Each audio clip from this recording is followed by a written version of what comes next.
So yeah, it's interesting how there's the same requirement, which is employment, Exactly. but depending what visa you apply for, it's either time of application, which is quite fatal, to time of decision. So it's really Yeah, yeah, important to and, know. and, and and that's where people tend to fall because making the assumption that the department is going to treat a 42 visa the same way a 186 visa is treated or a general skill migration visa is treated, to make these assumptions is not right. So Mm. it's really important to be aware of all these details so the application is refused at any level.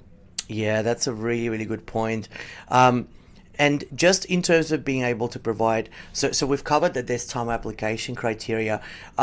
But let's say, for example, if I can't get a police check, I can upload that later to my IME account. Would that be correct? Yeah, so yeah, the Department of Affairs will have flexibility with certain documentation, so for example, the police check. Yep. Some people struggle a little bit at obtaining these police checks from certain countries, and they do understand they can issue what is called a Section 56 request for more information. Mm. What they're gonna assess, those requirements that are assessed at the time of decision. Because they say Right, right.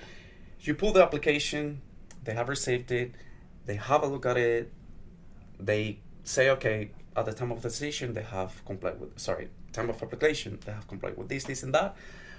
Now let's make the decision. Okay, police checks. If there is one missing, they can issue this sort of request for more Yeah, yeah. information, and that's very common, very basic. Mm, mm. But there could be also like other types of requests for information, when the officer may want to know, for example, the specifics of work experience for a 482 visa, Yeah. and they want to confirm that you actually work for that employer that you mentioned for a certain amount of time, and they want to see, for example, payslips Yeah, to yeah, calculate. exactly. Yeah. And you've mentioned that how with Section 56, basically it's an opportunity to provide more documents.